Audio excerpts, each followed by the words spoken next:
showcased some basic things for tackling. People at CCP saw those, and so here I am. I was unable to escape. So let's get into that, and let's start talking about some of the basics of how to fly your ship. So I'm just going to undock real quick. I've got a few ships here to test with. So everybody probably knows the basics of flight. I mean, these are the things that the tutorial teaches you right away. You can right-click something to approach. Let me actually undock another character here just so I have something to play with. So your ship is in space. You can right-click something to approach. This is super obvious at this point. So there's a symbol. So if I want to approach that symbol, I can do this. There are also keyboard shortcuts. For those who don't know them, the keyboard shortcut to approach is Q. And you can use Q to click on something. And you can see that it'll just go ahead and approach it for me. There are a couple other hotkeys that you should know because they do come in handy. And you can rebind these at any point. I know there's probably going to be a ton of people in chat here who are going like, oh no, you use the standard hotkeys. Yes, I do actually use the standard hotkeys. If you hold W and click on something, it will orbit it. If you want to adjust this orbit, it's actually this orbit button up here. You can right-click this, go to set default, and let's say I want a really tight orbit, so I'm going to set it to 500. And then if I re-execute the command by just holding W, clicking on a thing, it's going to tighten up my orbit. So this is all pretty obvious. The one that you might have used not quite as much is keep it range. So it's going to keep you just kind of in a straight line away from a thing. It has some niche uses in some certain fights that I'll get into in a bit. But this is keep it range. So my default keep it range is 1000. So if that symbol starts moving around,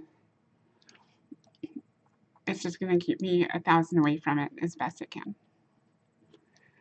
Nothing super amazing. The one that some people might not know about, however, is manual piloting. So this one's super important because a lot of what I'm going to talk about, and the reason that I'm starting off so incredibly basic here, is because we need to explain, just everybody needs to have the same foundation. So manual piloting is when you double-click in space. Simplification. So when you double-click in space, you'll start moving in a direction. It's a little bit tricky to get a good guidepost of kind of what exactly is happening here. So I do always recommend turning on your tactical overlay, which is this button down here. And then you can zoom out a bit. And then you can actually see these blue lines that appear coming off of my ship. Those are my movement vectors. The long one pointing out into space is my current direction for the order that I've given the ship. The small one that you can see moving here is my current movement vector. And this long one over there is actually the symbol that I forgot about and let pilot it off into space. Because I have them in my selected item, I can actually compare these two. And so I can see that symbol is going much faster than my malediction at the moment. And let me warp that back to the station here.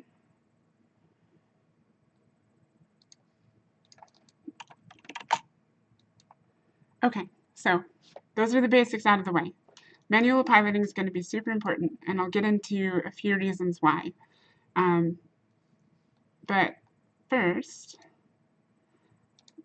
let's get into some MS Paint pictures. So, as I said, there's going to be a lot of MS Paint, which is certainly fun. Let's see here, PowerPoint. Okay. You guys should be able to see this at this point. I do hope. Let's see. Yes, MS Paint. Cool. All right, so these are some of your basic move commands. On the left here, you can see straight approach. When you approach something, this is not the optimal way to approach a target, particularly in PvP. And I'll go into what the mechanics of why in a second. There's something that you need to know about called transversal. So the guns that are in Eve on your spaceship, you can picture them as like, you can actually picture the turrets on your ship as moving to point to whatever they're aiming at. And when that thing is moving too fast, your guns can only turn so quickly. And so that is your tracking speed. which is, if we want to get really into it, I'm going to try to avoid the deep math here, although I might show it to you a little bit later on. It's not something that you need in a day-to-day fight. So your turrets can only track at certain speed, and so larger turrets are generally slower, and if they're trying to track something that's moving faster than they can turn, they're going to start missing. When you approach something, the turrets don't have to move at all. They just simply fire. They're going to hit you, and you're going to go down in a ball of flames. So straight approaching a target is generally a bad move, because when you hit approach on something, you're giving them perfect transversal on you, which means they're going to just blow you away really quickly. Second up is orbiting at a distance. This actually has much of the same problem. When you orbit at a distance, you're going to basically approach at a transversal, but if you're too far away, when you start that orbit, you're going to start on a very narrow approach path until you reach that orbit. And that whole time, you're going to have really poor transversal. And so this whole section here, if you can see it, is bad news. So you want to avoid this as much as you can. So what is the optimal way to approach another player in order to initiate a fight? So the best way to approach a player is with a curved path. So you want to start manually piloting to a target so that you can you're always maintaining transversal. And this is just a 2D map, so some of this might have some up and downs. You know, I generally will start off kind of curving out to the side, going up, and then I come down in at an angle. And by doing this, you're maximizing your transversal velocity against the target, which means that they're less likely to apply to you. So let's get some examples that are slightly better than MS Paint. So give me 1 second.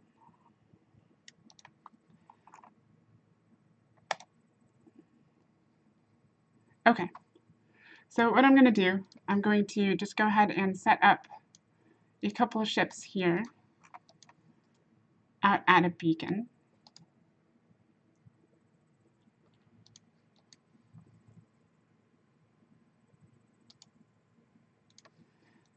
And I'm going to show you what some of these approaches look like. Oh, this is actually the wrong ship. 1 moment. I will use this ship later, but I'm saving it for a different presentation. Almost there. Hang with me. Sorry about this. Typical EVE experience here. Realizing that you've brought the wrong thing and you have to go back to station to swap it out. So, something a little bit more new player friendly, because not everyone can fly a decent interceptor. I'm going to go with a Rifter. And you can see that I was testing with it earlier. Let's repair this thing. Does this station have repairs? It doesn't. Oh no. Okay, there we go. All right, so let's go through some of these examples with a bit more firepower. So the Symbol that I'm going to be facing has a lot of firepower. It's got these big artillery guns, they're medium artillery guns, that will do a whole lot of damage in a single shot. They also tend to have not great tracking, artillery in general, but they can hit out pretty far, they do a whole lot of damage, and so it just really accentuates the importance of an approach against a target like this. So here I am. I'm in my hopeful little Rifter here. I can set up things the way I want them, which in a ship like this, you can actually drag your modules across bars, if you didn't realize this. And then I can activate these with F1, F2, F3, which is really nice. So what I'm going to do, I want to kill this Symbol. So I'm going to approach it, turn my MWD on, and pray. So we're going in for tackle. The Rifter's going to start locking me up, and then it's going to start shooting at me. And so I took 1 hit, was most of my shields. Will I make it? 2nd hit. And 3rd. So that's 1 Rifter down. Goodbye, sweet Rifter. didn't work out too well. So that tends to be why the approach command is bad, and the Cinnable wasn't even moving, so it was just sitting still shooting at me. Not a great outcome for the Rifter here. So let's try a different approach. So the reason that the approach command didn't work is because of that thing we talked about, transversal. So there is a way to approach this target that won't have this happen. But I'm starting out about 70 kilometers away, and I'm going to run into the same issue if I do an orbit command. I can show you that, or we can kind of move along a bit. Let me pop open a new Rifter here.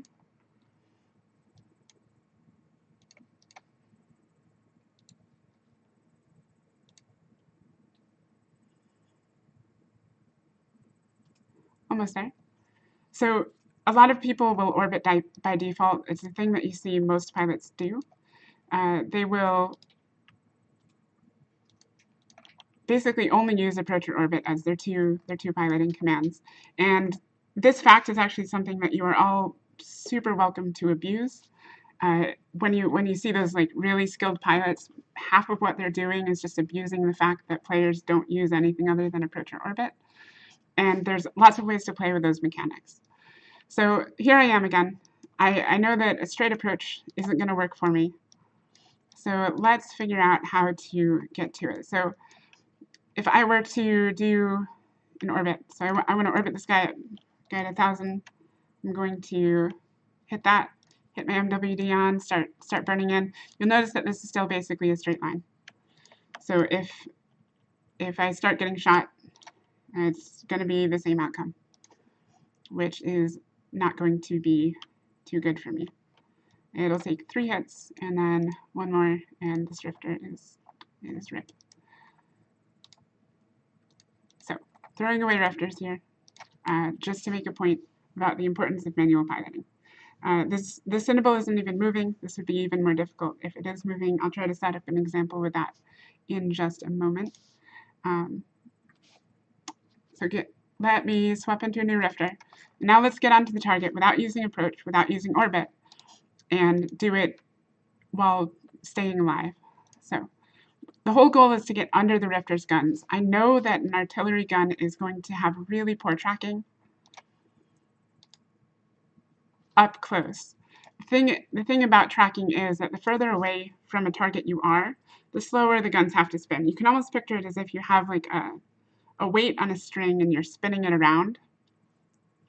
Closer in, the angle, or the faster you spin the thing, the faster it goes.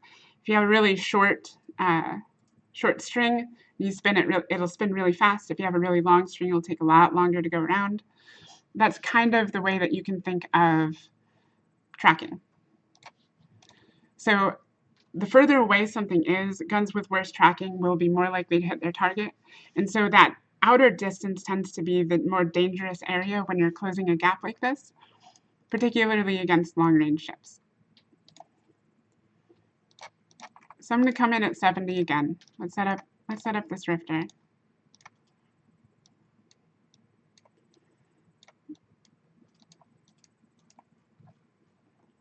And let's get tackle on it this time without dying. So what I want to do is I'm not going to approach it, I'm not going to orbit it, I'm going to go ahead and double click in space and turn my prop mod on. So I'm coming in at an angle. And as this happens, let me actually lock and shoot on my other screen here. I'm multi-boxing. Okay. So now it's shooting at me. I did take 1 hit, so I know that I have to get in a bit closer. But I need the angle to be decent. Come on, come on, come on. All right, there we go. Under the guns. So it was a little bit spooky there, the outer distance. And this wasn't a perfect approach. But now I'm in close. I'm manual piloting around, and you'll notice that the guns aren't hitting me anymore. And at this point, I can apply my Scram and web to the target, assuming I locked it, which control-click will lock a target. There we go. So I have this thing tackled, and it's no longer going to kill me, even though I took some hits coming in. which multi-boxing, I'm not going to be quite as good at this as I normally would be. Let's give this another shot. I'm just going to burn away real quick. One thing to note, so let's say that I want to make a similar approach again. So I want to come back in on the Cinnabal that really wants to kill me. I'm already injured. I don't actually have a rep, but I'm going for this hero tackle because I really want this thing to die. So what would happen is maybe I can survive one more hit. That's going to be my gamble. So what I'm going to do is I'm going to come in. Let's see here. It's probably about to lose lock on me. Yep. I'm going to come in again, and as I get to around 50-ish kilometers, I'm going to overheat my MWD. So you'll see that that bar is now green, and I'm going to get a whole lot more speed, which is going to factor into that transversal even better. And it's only going to get one shot off on me before I'm on the target, and it will start missing again. It'd be helpful if I locked it though. Oop. So I'm in close here. MWD should be off, and I screwed up. I died. So after that rifter, maybe not the greatest of demonstrations, but it's how you get in close, and you start to get the point. So the approach wasn't working, the orbit wasn't working, and the only way that I managed to close the gap was with manual piloting towards the target. Towards the end there, I could only take so many hits, and unfortunately I screwed up. I let myself get too much distance. You'll notice that when I died, I was about 10 kilometers away, which is a lot further than I should be. The thing to note about micro warp drives is that they make your signature really big. If you're new to the game, though, you probably don't know what that means. So let's talk a little bit about signature and its role in tracking and all of that good stuff. So let's dock this up here so I can swap out to a new ship. So your signature in space is the effective size of your ship as far as any other ship is concerned that's looking at it. So I can show you this in the fitting window. Actually, it does show up, I believe. There we go. So that's this little thing right here. You might have seen this in the fitting window as signature radius. I'm in a pod, so it's super small. It's only 25 meters. Let me hop in a test rifter and just show you something about this. So here's another rifter. Rifter's default signature radius is 42, which is also really small. So the lower your signature radius is, the smaller your ship, and the less likely you are going to get hit. Now your ship doesn't actually grow or shrink, but it's the appearance of the ship and your enemy ship sensors, I suppose you could say. A ship with a smaller signature radius will take longer to lock because it's harder to get a lock on the target, and it will be harder to hit. And when we get to missiles, it will take less damage from missiles. So all super important things to know. We can see here that my signature radius is 42 meters. However, if I activate my MWD, that explodes up to 242 meters, which is about the effective signature radius of most of your largest cruisers. It's really big, which means that I'm a lot easier to lock, I'm a lot easier to hit, and more likely to take damage if I screw up.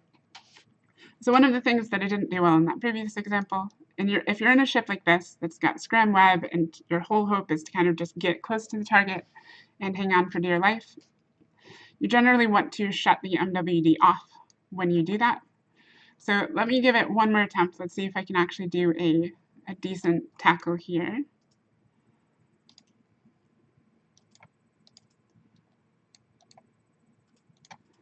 And let's see if I can actually pin this Cinnabal down without it killing me on the way in.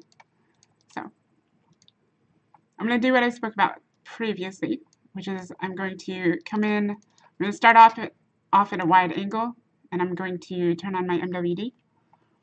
And then I'm going to start making this approach.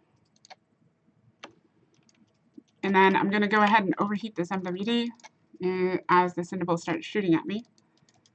Oop, that hurts. Come on, faster, faster, faster. There we go, closing the gap. Good, good, good. So I'm starting to get in close here. Oh, that's not good. There we go. All right, so my MWD is being shut off. I'm into a quite close orbit, and now I'm on the target. And at this point, like they can't really do a whole lot. This is not the greatest orbit. I should have been in a little bit closer when I established the orbit. It's the transition from going from a manual pilot to just a default command orbit like this is not a great one. And it does pose some risks. Ideally, I generally wouldn't do this in normal gameplay, but some people like to get in and just be able to relax once they know they're on target. So I figured I would show this. I'll get into how to hold a better tackle a little bit later on. But at this point, you can see that the Cinnable is firing away at me, and it's not doing anything, and I'm actually doing more damage to it than it is to me because it can't touch me. So this is called being under something's guns. I'm, for the most part, perfectly safe. Now, could I actually beat this Rifter? It's tankless, so yes, which would be hilarious. This is generally not going to be the reality for a situation like this, but in reality, you're not always playing alone either. So if you were a new player looking to get in on your first fleet and your friend said, hey, fly tackle, it's super cheap, it doesn't require high skills. It doesn't require high SP, but it is one of the most skillful roles and one of the trickiest to pull off. So hopefully this is giving you an idea of how to start working on that. It takes a bit of practice. The manual piloting to spiral in can be really tricky, but it feels so good when you manage to pull this off in game and you land tackle on a target that wasn't able to touch you even though it would have killed any other player who was just using those default commands. It does have a scram and web technically, but even with the web, the tracking on those artillery is so slow that when I'm orbiting 500, it still can't hit me. So to anyone who's wondering, like, well, what if you get webbed? It doesn't really matter in this case. There are situations, there are things that the Cinnable might be able to do to deal with this and be able to land hits, which I'll touch on in a moment. But for now, this is kind of the situation. And the Cinnable is basically stuck until his friends show up or my friends show up and we can change the situation. Or he does something really rude, like nuke me out, which could totally happen. Because Cinnables have a utility high slot. So, all right, so back to MSP. Let's see here, just a moment while I manage transitions.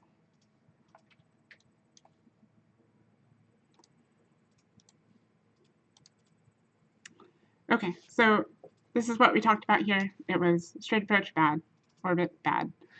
They have their purposes, of course, but when it comes to PvP, you need to be a little bit more clever than that, and so manual piloting is the way to do that. This is what I was talking about as far as the optimal approach goes. If you need to get in close to your target, you need to get through this danger zone, the area where you're far enough away that even if you're moving nice and quick, they're still kind of landing some shots on you, which you saw with my Rifter. So an interceptor might not have had that issue because its signature radius is even smaller, its speed is even higher, and so it probably would have gotten by without getting hit at all. But in this situation, it's just a T1 Rifter. In order to really make the approach to the target, it's best to overheat, close the gap as quickly as possible, reduce the number of hits that they can get on you until you're in a position where they just can't get any more. Okay, so let's take this a little bit more advanced now, because we're talking about tackle. So sometimes you are in, let's say, a slightly larger ship, and you know that they have Scram, you know that they have web, maybe they have a newt. So in this case, our Cinnable does actually have a newt, and they're MWDing around. So let's see if I can actually show you this in practice, what a drive-by Scram, the whole purpose behind this is. Let's see here. Okay, so we have our symbol over here. It is it's got a newt, it's got a scram, it's a whole bunch of not so fun stuff.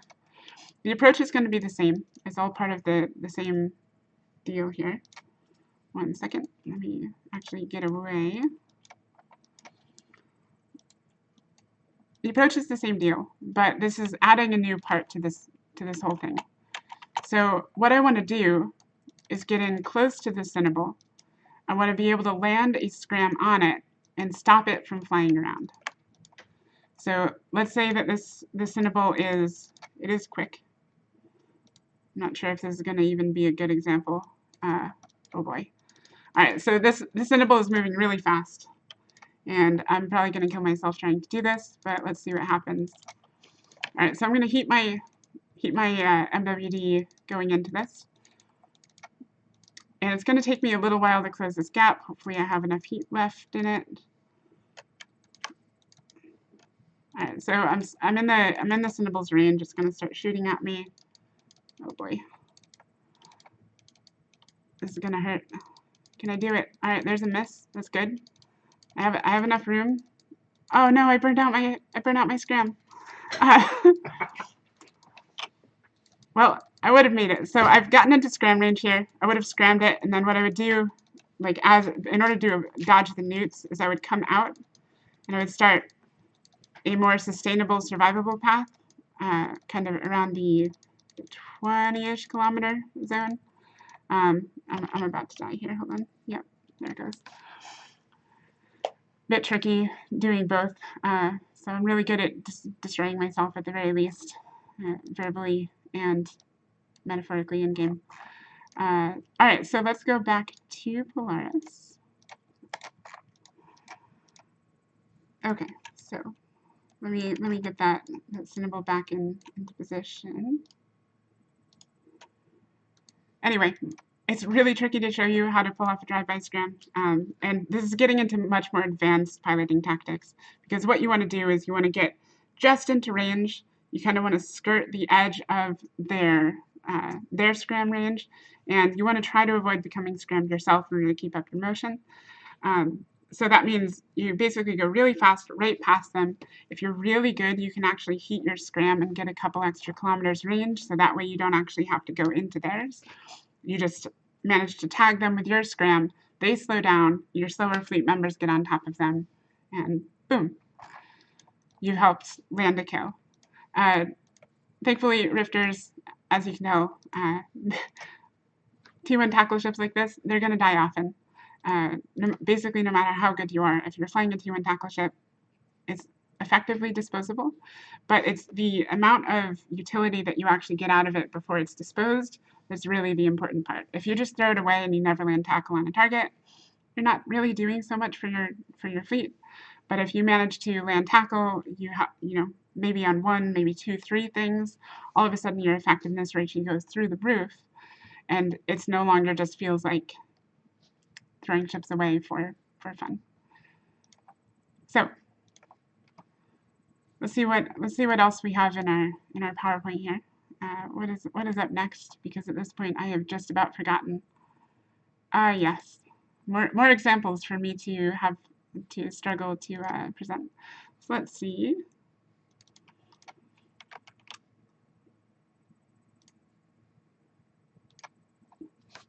Okay, so MS Paint. What we have here is why we talked about why approaching or orbiting a distant target is bad, because your angle of trajectory is low as you come in at them. Your transversal is low, you're going to take hits, and it's not great.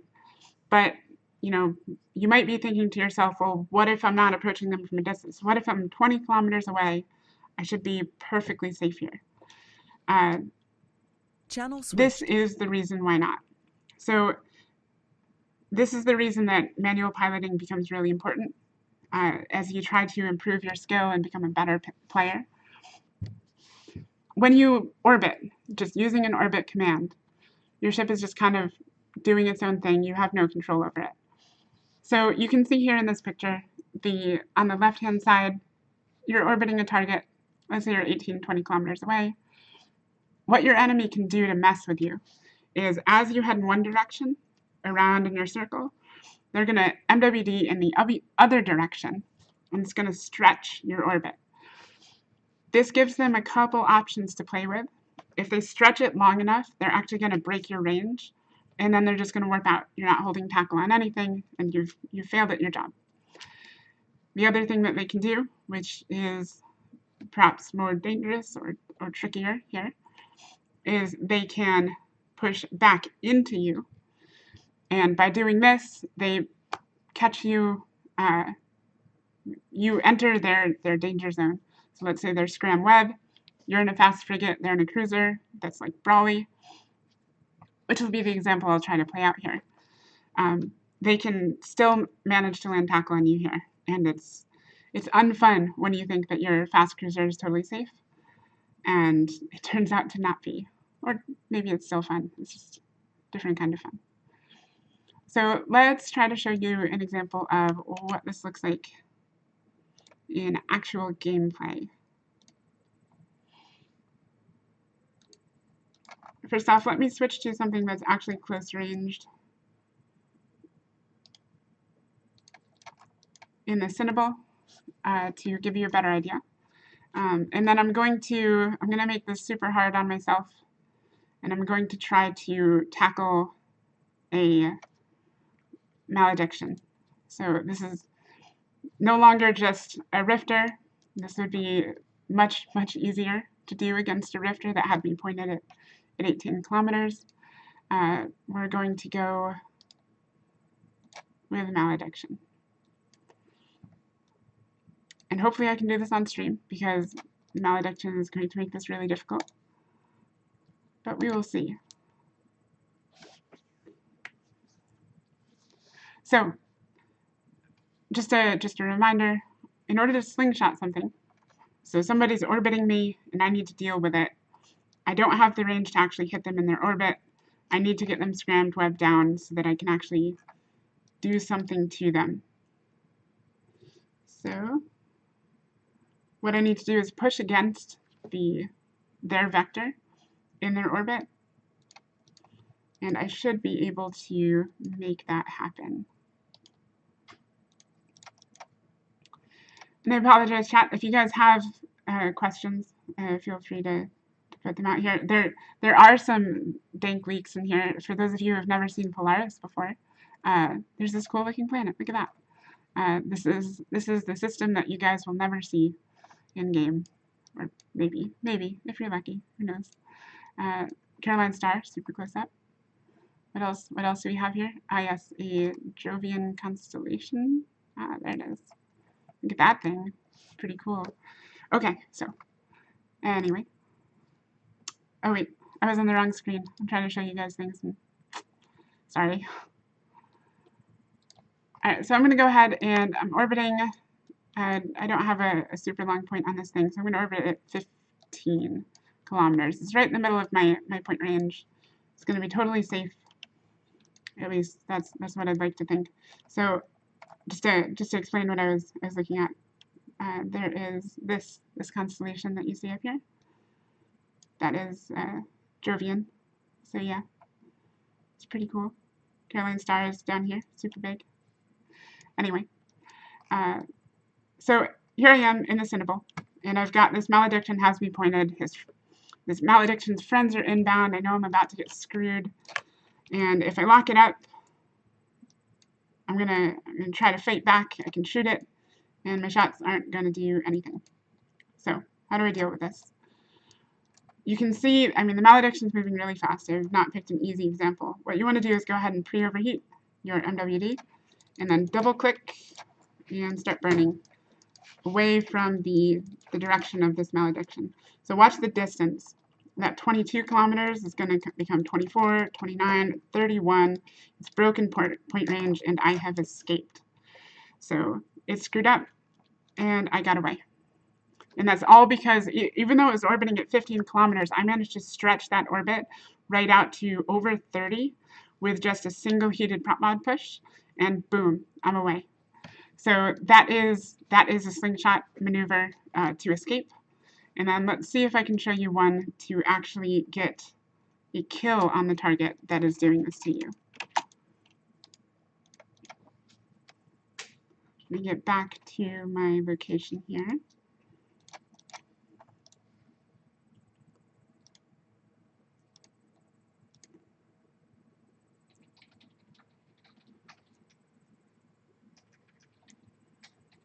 So yeah, if you guys have ever heard the term Slingshot, you just saw it in action. And there's a very nice little MS Paint imagery that you can use to kind of get an idea of what that is.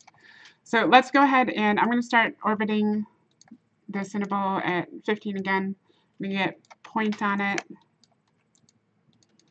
Once it's vulnerable, there we go. All right, so I'm pointed. This malediction's doing bad things to me again. You guys didn't see that? So what I want to do is I want to land tackle on this malediction. So I'm gonna watch that. I'm gonna pre-overheat this MWD, and then I'm gonna start moving against its orbit. Wasn't super great at that there. Yeah, I didn't do this great. So I've stretched it way out. It's at 33 kilometers. And now what I want to do is I want to cut back in towards the direction that it's moving. And come on. Got him. Yes. All right, so I have just landed tackle on this malediction, which had me pointed. He slipped away a little bit. Oh, I am point fit. I didn't realize that. Oh, there we go. I mean, the malediction's still tackling. So it's going to be really hard for me to hold him down because I thought I had a Scram.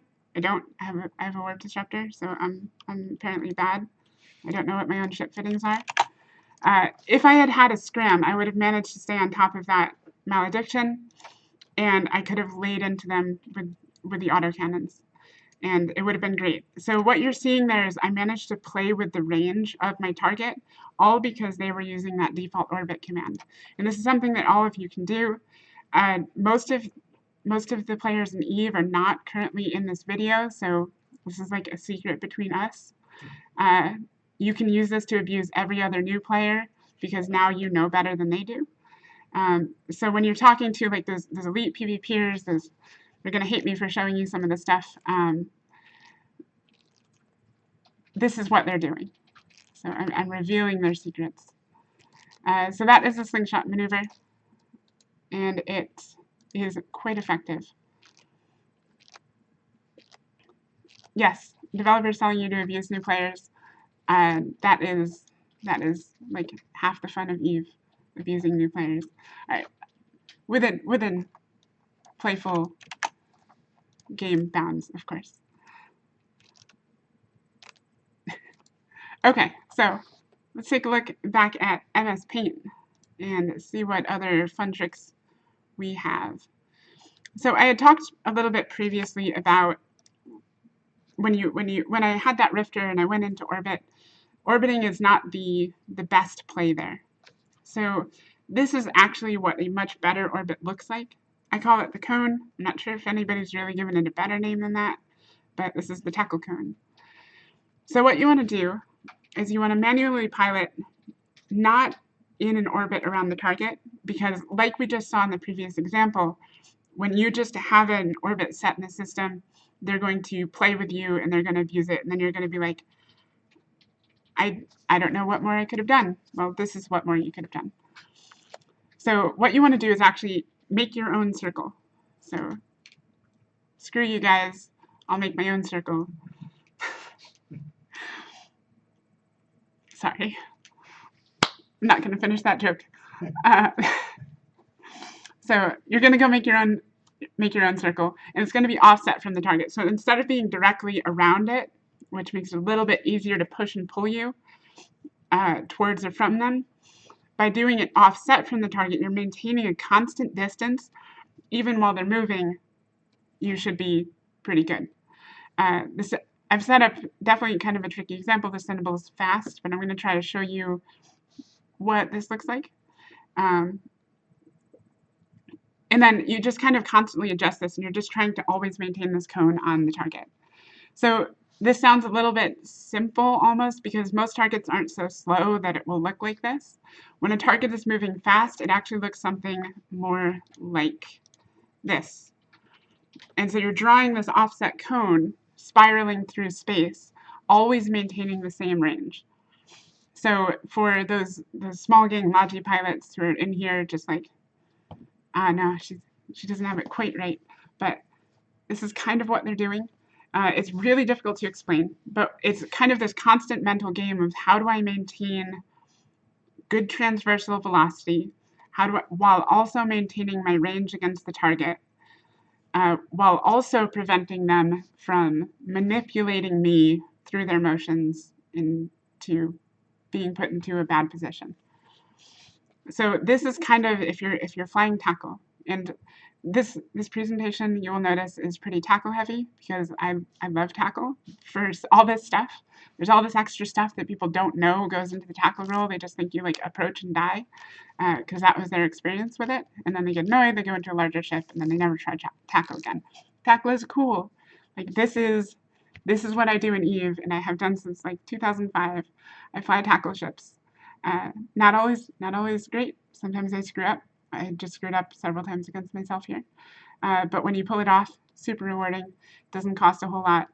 Fly tackle. Anyway, here we go. So let's see if I can pull this off here. I accidentally leaked my next slide, my Sun Tzu quote. Oh no. Got it. It's not a proper PvP demonstration without cheesy Sun Tzu quotes. So let's see here. So what I'm going to do, I'm going to have the Cinnaball start moving. It would be helpful if I actually switched screens here. One moment.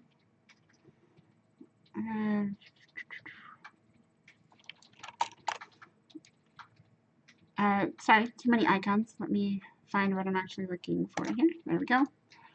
All right. So the Cinnaball is going to start moving. And it's going to turn its MWD on, because that's a smart thing to do. And so now I want to maintain tackle on this target. Actually, you know what? Let me just give you a simpler example first before I make myself look really bad. So I've got this. That's my Scram. All right. So I've got this Cinnaball pointed, or I will in a moment. Almost there. All right. So that's my Scrambler. That on F1. There we go. So we've got the Cinnaball pointed. Let's see here. A little tricky to do this while multi-boxing. Don't recommend multi-boxing tackle. So I'm about 18 kilometers away, and I'm doing this tight orbit down below the Cinnaball. So what you'll see here, and maybe hear through my mic, is it's a lot of double clicking. That's what this looks like. So I'm offset from the target. The Cinnaball can move around. I'm not doing an orbit. I'm maintaining a steady 19, 18 kilometers or so. You're constantly adjusting. It's just a lot of double clicking here. If you stop double clicking for a moment, you're going to lose your appropriate range. So it's just constant inputs. But this is how you would manually pilot a cone tackle, as I showed in MS Paint. And so should this Cinnaball, oh wow, all right. Oh, okay. Let's start it moving. So let's make this a little bit trickier. This might actually be really bad, but it'll be a good example for me in the future. Let's see. All right. So I lost that there for a second, but I'm coming back in. It's still shooting at me, so at least I'm not getting hit. All right. There we go. So now it's moving. And I can just kind of do this spirally thing down below it, even as it moves. The trick is to keep in mind that this is going to kind of stretch your spiral a little bit. And this is a thing that's much easier to do in an interceptor, because the interceptor has a super small signature radius, so you can take much tighter turns without this being an issue. It doesn't have to be a spiral exactly. So let me see if I can showcase this. I'm talking and not paying attention. Alright, so here we go. So it can be a wiggle, where you're kind of like wiggling back and forth along the line of their movement, so that you're just constantly keeping up decent transversal, while also not losing the target. And you'll notice that they still can't hit me,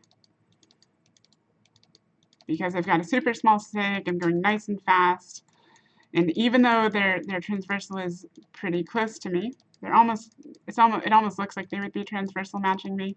The ship is just too small, and I'm just wiggling back and forth in front of the path of the ship. Oh, oh, there it goes. Got one hit in. Oof. Lost a little bit of range. Okay, anyway. That is how to hold tackle on a ship, manually piloting without having to resort to an orbit with long point range. So this is a thing for faster ships. But if you want to hold tackle on a ship that's flying decently well, this is kind of the way you got to do it. It takes a whole lot of practice. I personally don't even have enough practice to say that I'm like super talented at this. But there you go. So back to MS Paint. Does anybody in chat have any questions at this point? I have to like pull up chat in a separate window and look at it every now and then. Is it possible to watch this again? Yes. It will be possible to watch this again. There will be a VOD after this, and a recording somewhere. So yes. If you don't even know what to ask, that's fine. There will be more examples, and hopefully I'll answer questions along the way. If you have any really super simple questions, even if I don't see it in chat here, just ask it anyway. There's a whole bunch of people here who are experienced pilots who will be able to tell you, oh, this is exactly how that thing works. Okay, so back to PowerPoint. PowerPoint full of MS Paint documents. This is like 1990s. Back in school again. Okay, PowerPoint view. There we go.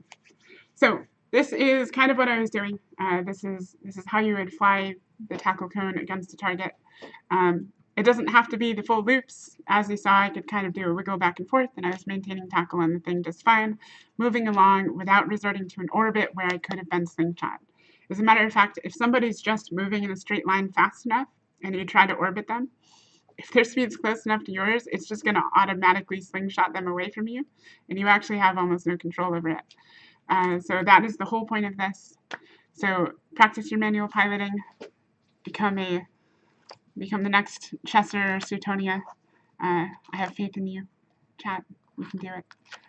Okay, so this has been I've kind of dove into the mechanics of movement, largely through the lens of tackle, because it's the best way, in my opinion, to really show how those movement mechanics play out in game, and get a really good idea of how to use them on either side of a fight that you're in, because they actually come into play in all sorts of things.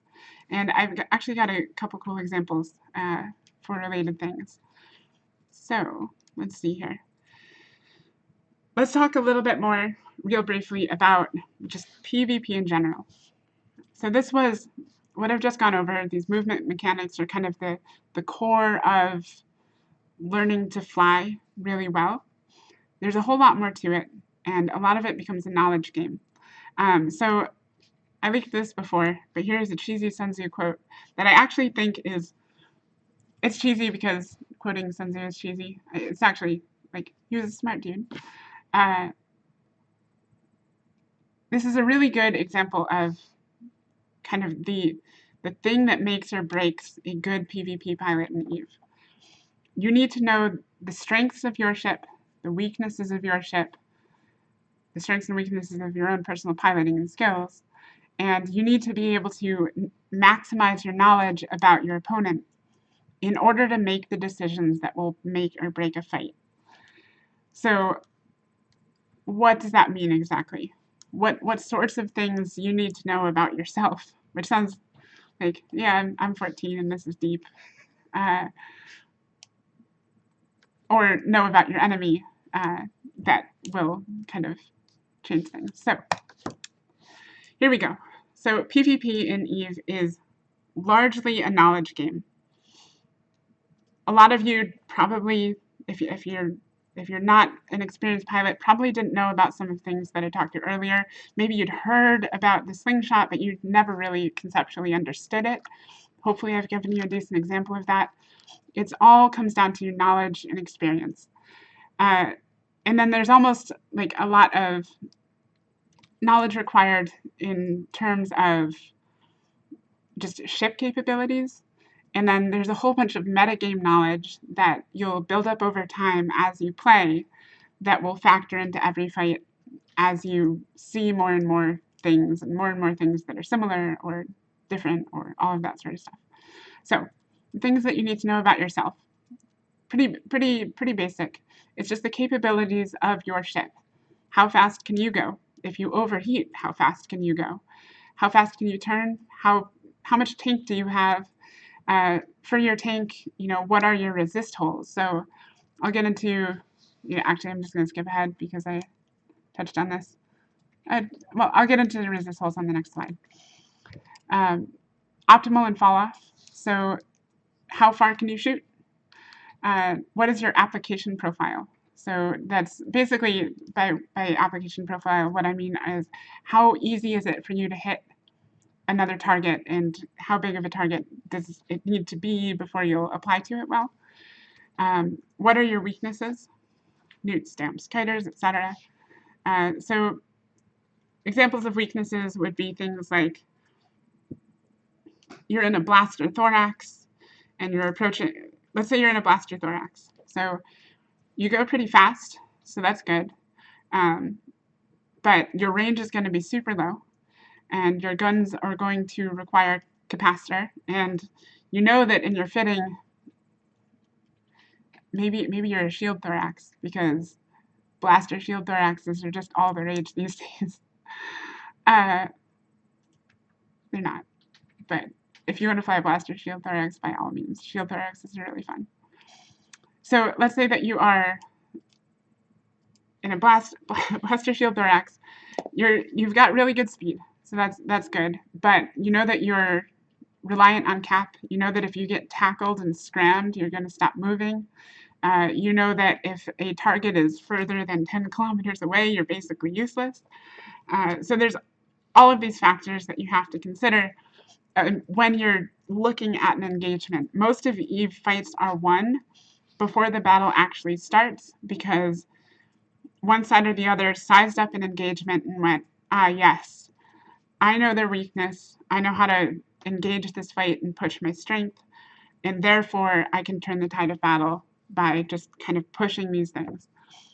Little piloting differences can definitely come into effect.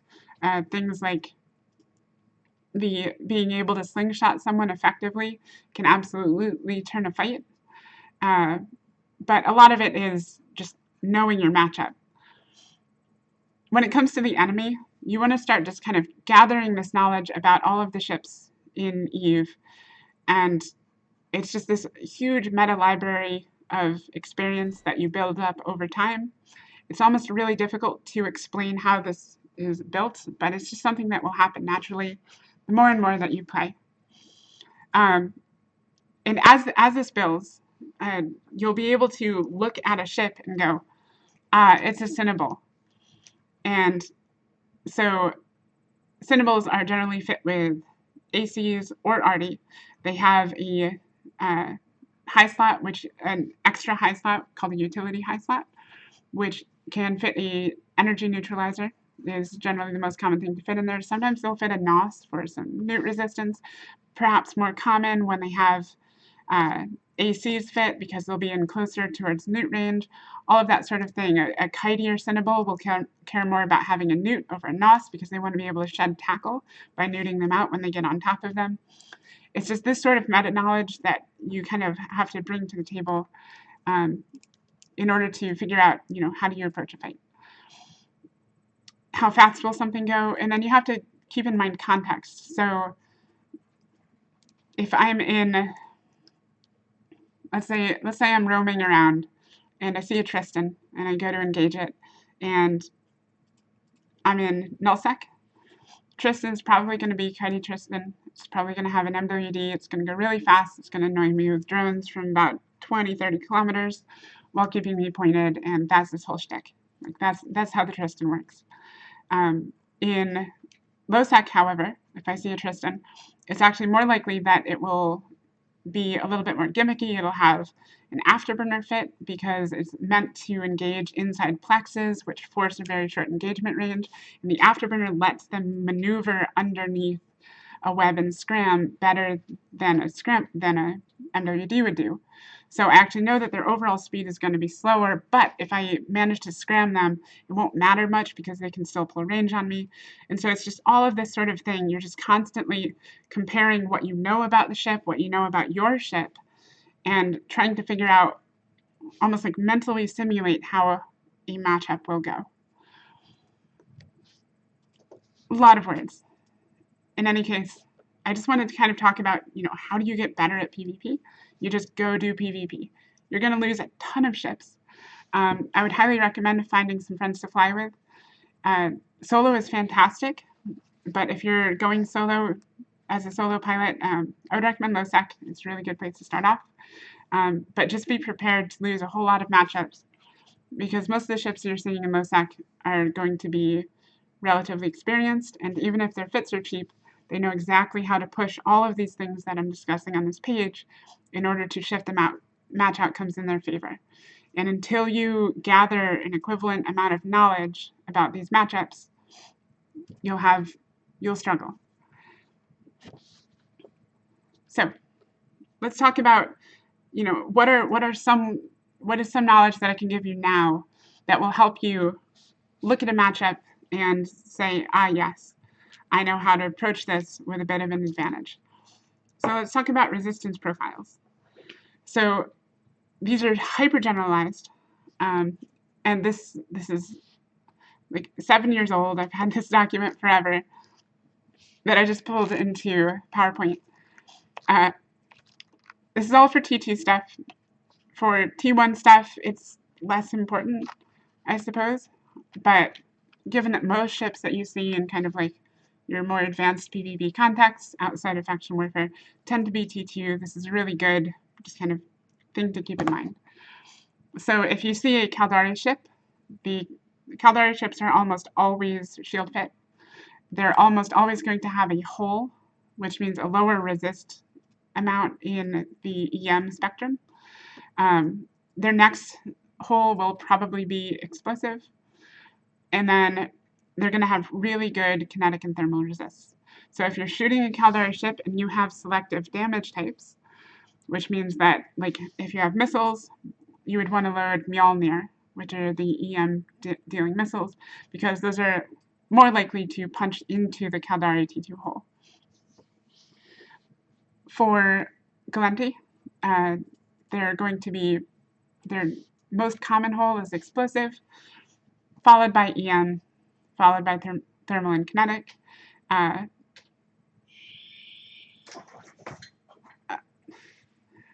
Is that the... Yeah, auto's taken care of. Okay. Security alarm's going off in the building, so that's fun.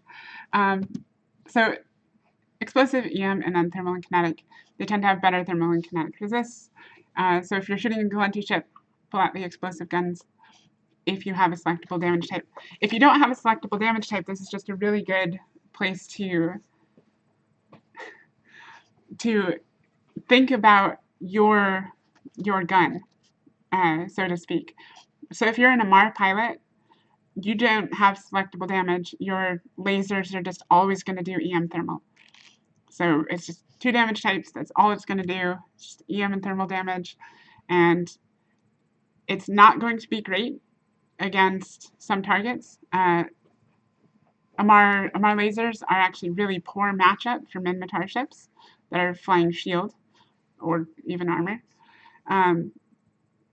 which is kind of ironic given the fact that, enemies and all that. But their Amar ships are actually really good at shooting into Caldari ships because those lasers are more likely to punch right into an EM hull on a Caldari ship and do more damage. They don't have the advantage of a selectable damage type, but there are other advantages to lasers, such as being able to swap ammo just instantly. For MAR, you want to shoot EM, or thermal, or EN, and then kinetic and explosive are less important.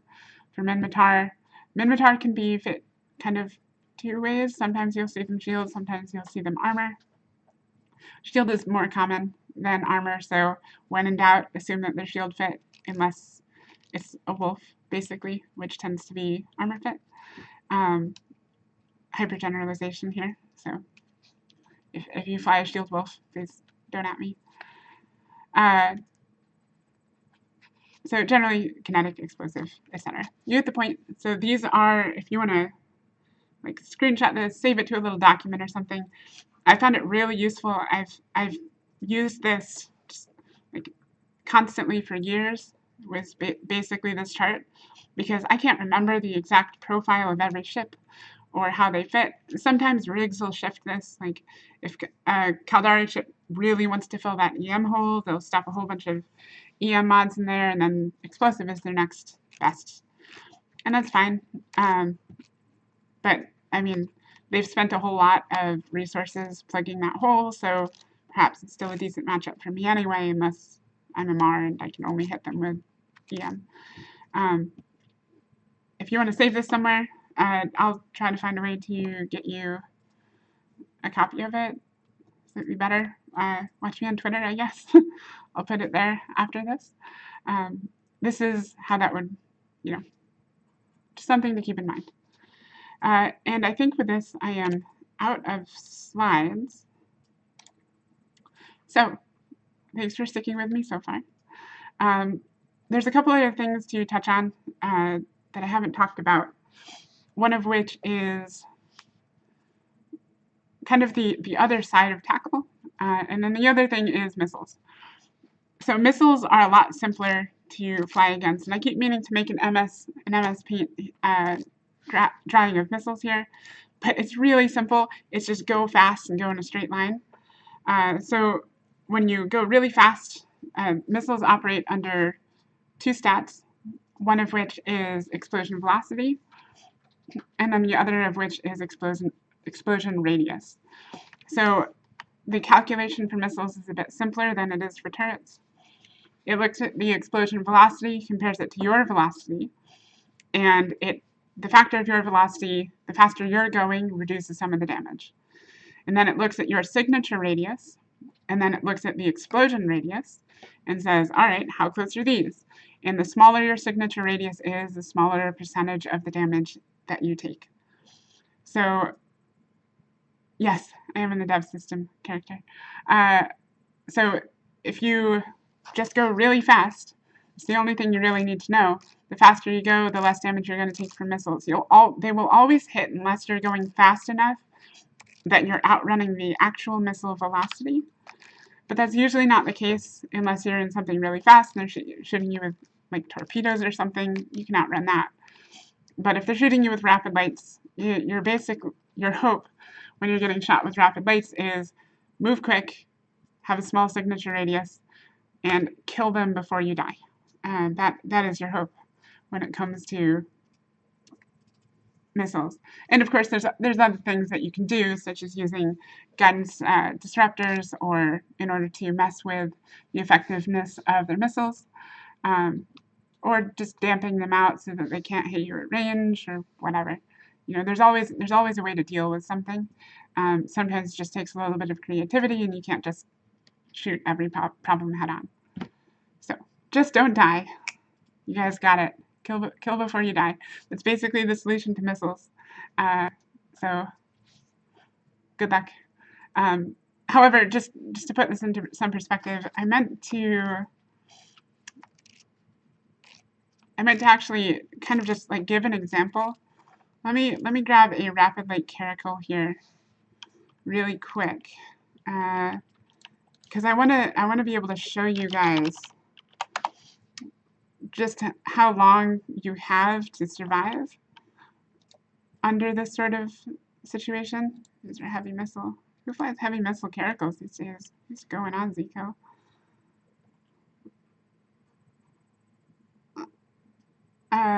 Whew, that's a terrifying fit. And won't give me very long to survive. Let's try it. Alright, so if you ever are trying to figure out where to find a fit, to those of you who are like, I don't know how to fit my ship, go to Zkill, look for someone who looks semi-competent and copy theirs, and then you can just kind of go from there. I do it, everyone else does it. It is the way to get some decent ship fittings. You can also ask friends and stuff, but people are unreliable. So let's see. I have a ship fitting. Let me go dock up.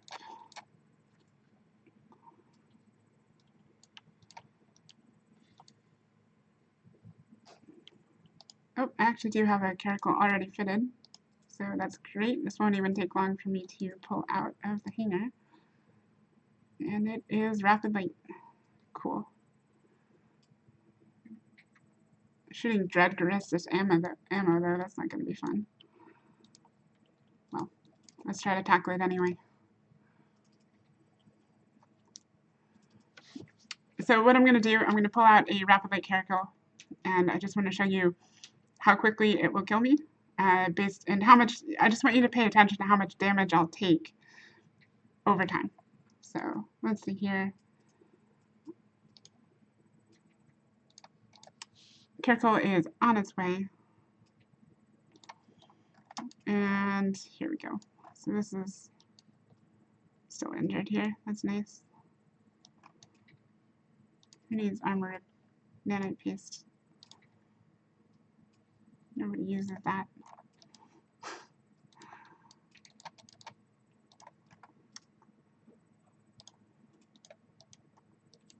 Alright, so let me pull some range. Give me a second on the nanite repair paste to come into effect here.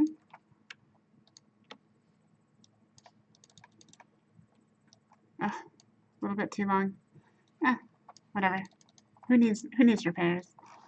I'm just gonna go without it. Alright, so this caracal wants to kill me, and I don't want to let it. So let's fight. So I'm gonna start cutting in at this caracal. I'm well outside of its range at this point. And I'm just literally gonna hit approach on it, the thing that I told you guys not to do. Generally you don't want to do this either, because if it was moving in a straight line, you want to be cutting a path in front of it. Oh, I'm going a little bit too fast here, but I'm actually closing the gap before it can fully lock me, so that's fun. So it's gonna start shooting. I'm gonna keep my speed up. Try to keep it up over 4,000. And see how much damage I can take. There we go, 138. It's not too bad. 151, that hurts. Let's see if I can live, I guess. The whole point of this was demonstration. Alright, so my reps are in effect here. I'm trying to keep my speed up as high as I possibly can. I'm not actually, well, actually I could be tackling this thing. It's just from a much wider range. So my reps are working overtime. I've got them overheated. And I'm still on this caracal. Still living. Oh no, I ran out of cap. Anyway, it's really rough tackling a rapid light ship. The reason I show you this is because some people run into this and they just can't deal. Generally, like, it's a thing that if you're in a tackle ship and you're dealing with rapid lights, you need to have friends and you need them to come onto the target fast, because there's no way for me to avoid that damage. I can only mitigate it. If I had managed my reps a little bit better, I might have been able to mitigate that for a decently long time. But there you go. I had plenty of time to hold the thing down, maybe get off a drive-by scram. Fighting caracals, this sort of thing is like, that's the use case for drive-by scrams, basically. Slow it down, friends show up, it dies, and maybe I'm still alive. So anyway, that is missiles. They're not as fun to talk about for muse guns because you can't play with them quite as much. You just gotta go really fast. Okay, so let's see. We've talked about missiles. There was something else I felt like I meant to show you guys. I don't know, somebody remind me. Is there anything that you guys want to see at this point that I haven't talked about?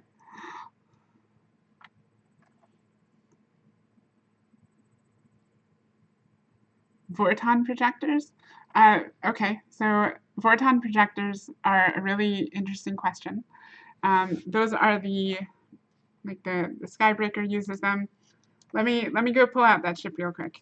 I can actually give you guys a demonstration of just what that would look like. Let me see if I have a fit for one. Do I have a Thunderchild fit? No. Yes, I do. Got something like that from Chappie? Yeah, I do. Alright, so let me hop into a Thunderchild.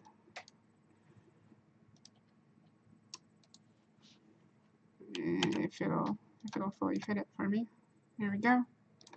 And we'll put some ammo in it. So Thunderchild's Vorton projectors operate a whole lot like missiles. However, they are not missiles. So anything that affects missile bonuses generally won't apply to the Vorton projector. However, the way that it calculates damage is super similar to missile hits because it cares about your speed and like explosion velocity, although it's not quite explosion velocity, super similar. So let me get back out to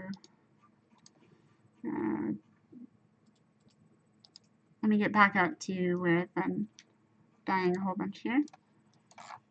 Oh, it'd be helpful if I grabbed another ship on this character as well. Oh, actually, what screen am I showing you guys? Oh, that's good. So here we go. There's our Thunderchild. It's a nice looking ship. I do love this thing. At one point, I think I personally seeded about half of the T2 Vorton projectors onto TQ because I kept dying in it during dev runs. So that was fun. Okay, so let me hop in a Rifter or something here. Get something to shoot at, but there's some cans and stuff, so let's have some fun. So when you fire this thing,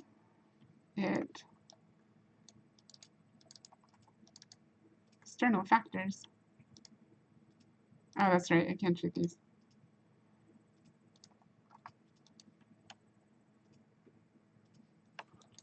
One second.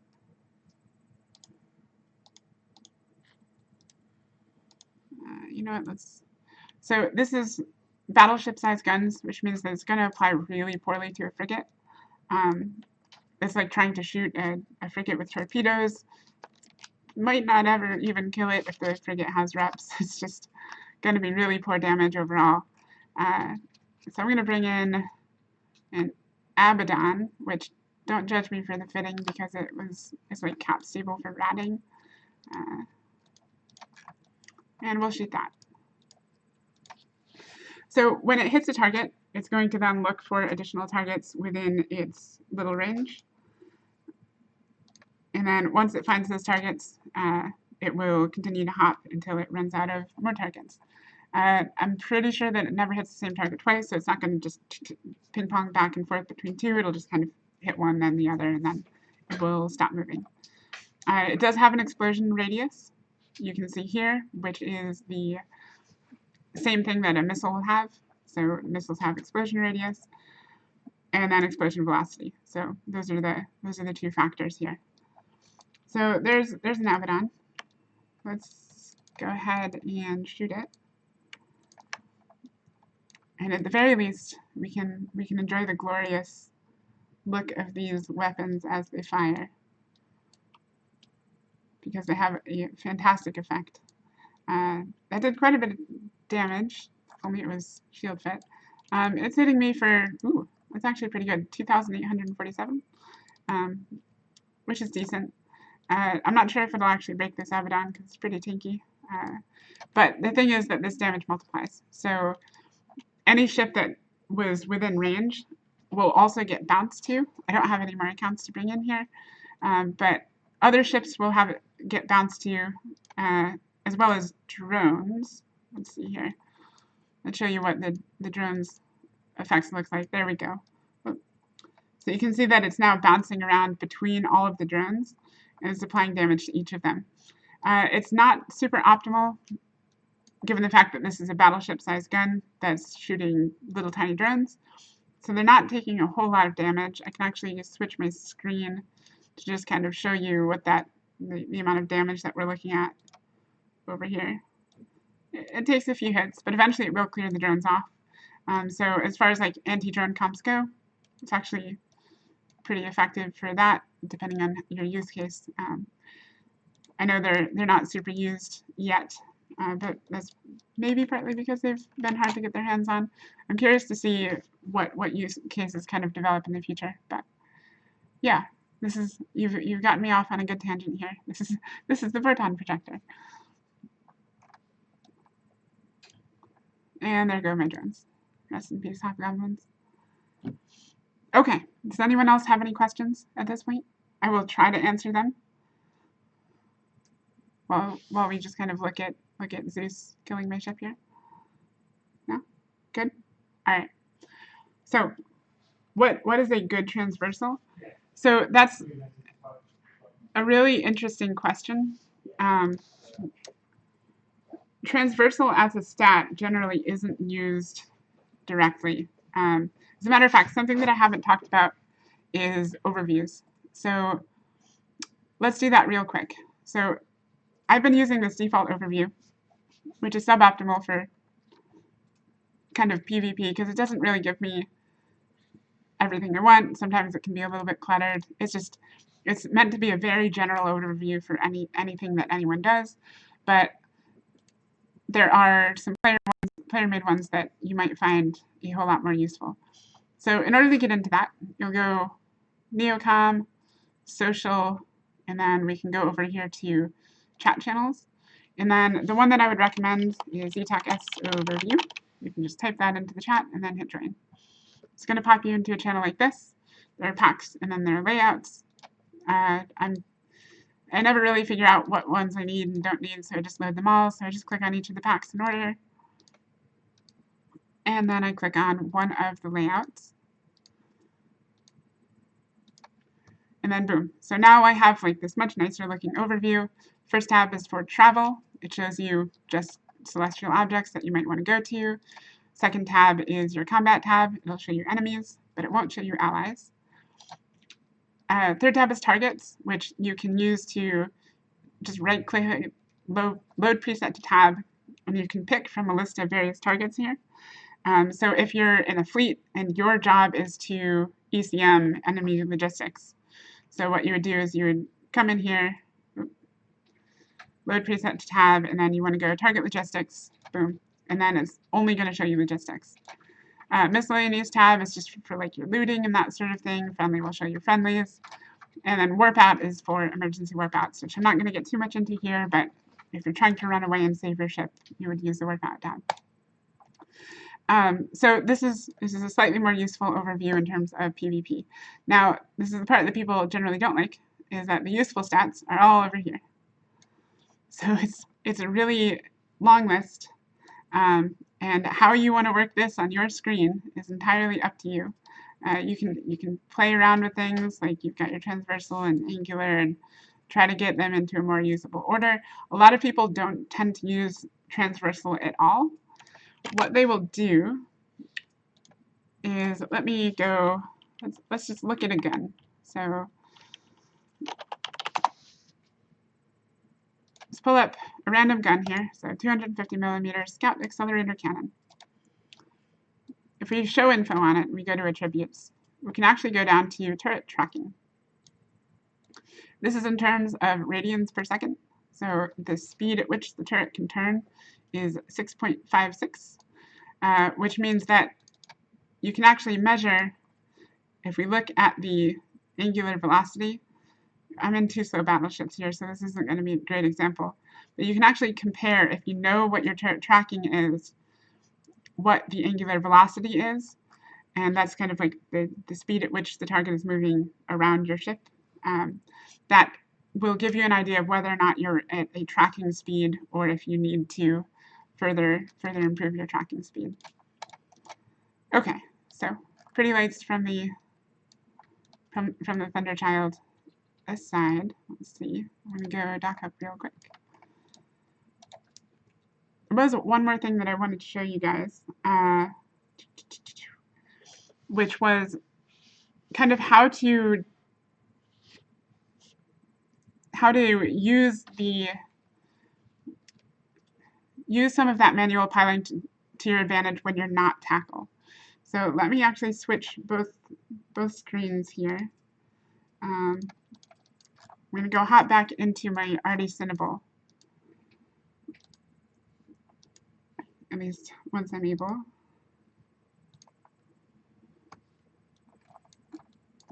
I'm going to show you how to land hits on a target that you're otherwise not tracking well. So if a target's gotten under your guns, kind of what do you do? It's pretty similar to the Slingshot in some ways. A little bit different in others. It's just kind of how to manipulate people that are chasing you into putting themselves into a poor position so that you can get a better shot off. So this is particularly useful for things like arty chips, like this Cinnable. If you're a close range AC fit, it doesn't really matter a whole lot. Minotaur, there we go. Let me just switch over to that screen real quick. Okay. So I'm going to hop in. Let's just hop in this test drifter, I guess. So I'm going to have this rifter just kind of like have me tackled down. When I was showing stuff in the ZTAC-S channel, viewers couldn't see it. Oh, that's odd. Apologies. It's if you just go to the Neocom channel, social channels, and then type in ZTAC-S, which TAC means like hyphen, Z-S space overview, you'll get that channel. Just click on all the links in it. Okay, on my way. So let's say that this rifter's gotten under my guns and I'm in this Cinnable. I'm not going to use the newt. Let's pretend that I don't have the newt, just for example's sake. I want to get hits on this rifter. So rifter is going to be orbiting me at 500 because the rifter is smart, I guess. And it's got me. Ooh, actually, if it has me scrammed web, this kind of defeats my example here. Alright, so let's say that it was coming in for tackle because this is not what I meant to show you. A little bit further out. There we go. If it has me scrammed web, that's the whole point of the newt on this fit. So rifter's coming in because it wants to tackle me. I don't want it to tackle me, so I'm going to turn on my prop mod and start moving. The rifter is faster than me, but if I can go fast enough, so I can see that the rifter is kind of like, let's say the rifter is approaching me with this MWD on, it's going to start closing the gap. And I can actually look at the rifter here.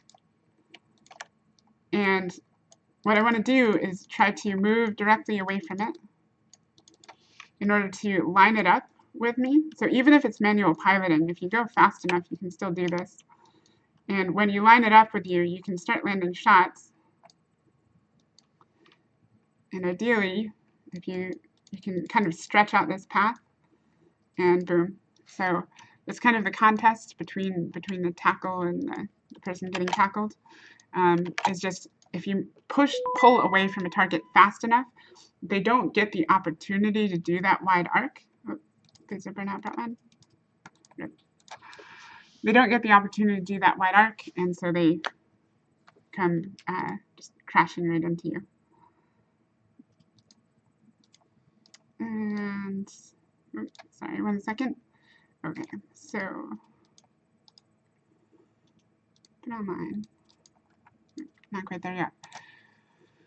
Okay, so there was one more thing, which was transversal matching, which I can kind of still show you. If you're in a larger ship trying to shoot a slightly smaller ship, frigates maybe are going to be a more difficult example. But let's say that there's, you know what, actually let me go get another rifter. If I have one, I might have killed them all at this point. Let's say that I'm trying to shoot a rifter that's flying around, and I can't generally hit it because it's so small. The way that you would deal with this is something called transversal matching. So transversal matching is when you adjust your velocity vector, your movement vector, to match your opponent's so that you mitigate the effect of their movement in your transversal. I could have sworn I had did I make a slide about this? I forgot to put it into the PowerPoint. Oh no. Hold on.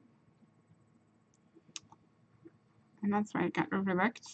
Almost there.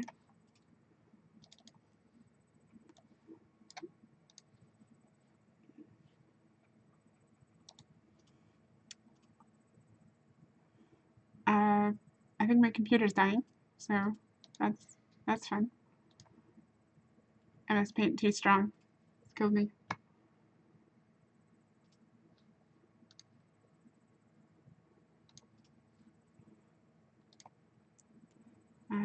Let's see. Sorry, just a moment. I prepared, I swear. There we go. All right, so we should be able to see that now. All right, so this is an example of transversal matching. So when your vector of movement doesn't match the enemy's, their movement across you is going to factor into their transversal. It's going to make them really hard to hit. If they're in a large ship and you're in a small ship, it can make this really tricky. And this is something that becomes really important. I mean, it's actually something that your FC, when you're in a fleet, is thinking about quite a lot. You'll notice that they're kind of adjusting your fleet to kind of track the enemy, especially if you're in something like Munins, which being artillery don't track that well. It's just constantly trying to maximize the damage so that you can stay in range, that you're mitigating the amount of transversal they have, and you're just doing maximum damage to your target. So in the first example here, you can see that the angle doesn't quite line up. Maybe you're approaching the target, and they're moving off to the side, and you just can't hit them because they're a little bit faster than you, they're a little bit smaller than you, and you're just not tracking. Instead of trying to approach them or get close or anything like that, what you want to do is, if you're in range, you want to change your angle so that you're moving with the target. And that way, their effective transversal velocity can become as close to 0 as you can make it, which is exactly what you want. And then as they shift, because they're probably going to be moving around a little bit, as they shift this angle, their vector changes. You need to just follow and match up to shift your angle as well. I actually prepared a fantastic example of this. So let me just pull that up for you guys. This was in the recent 5v5 scrims tournament. I saw the best example that I've ever seen of transversal matching. A Megathron manages to transversal match in a Nyros, that's a battleship and a cruiser. The cruiser's quite a bit smaller. The cruiser's afterburner fit, so it's got a really small SIG. It's not a target that the Megathron would typically be able to hit, but because of really good piloting, they managed to pull it off. So let me pull that up for you just one moment. Piloting like a fucking god. Yeah, Lucas needs to do something there. They have to be putting this visual. Yeah. Damn, Mira actually carrying. Yeah, literally solo PvP with 4 friends. Okay, the exec's turn. He's no longer being transferred. Yeah. Mira has to turn around like a full 180 here. Yeah, and here he goes. He should be getting tackled. I mean, they've got to ram him with this retreat.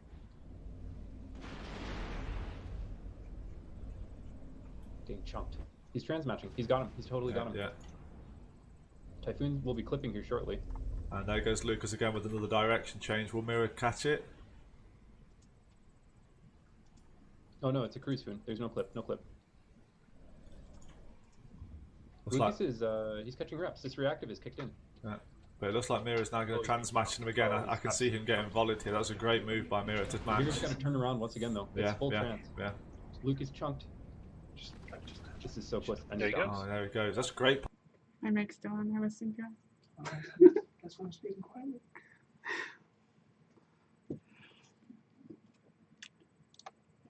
All right, so that is perhaps my best example that I've ever seen of transversal matching, and I love that video because it is just, you can so perfectly see the vector of one ship versus the vector of another.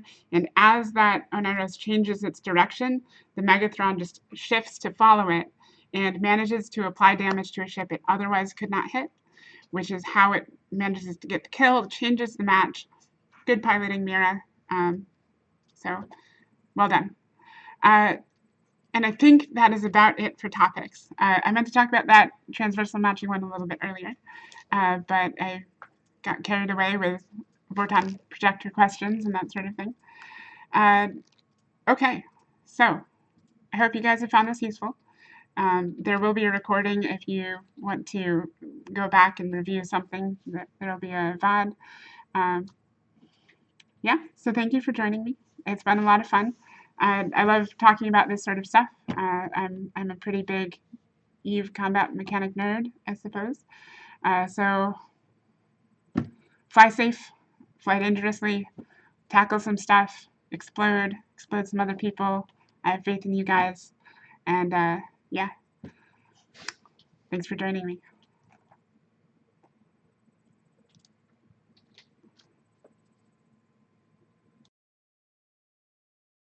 Oh, by the way, I know you can still hear me.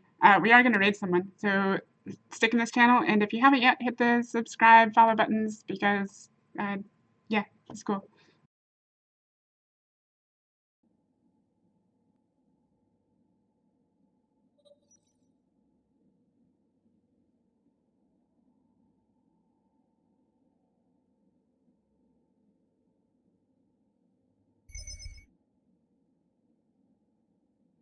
CCP convict, Raizo.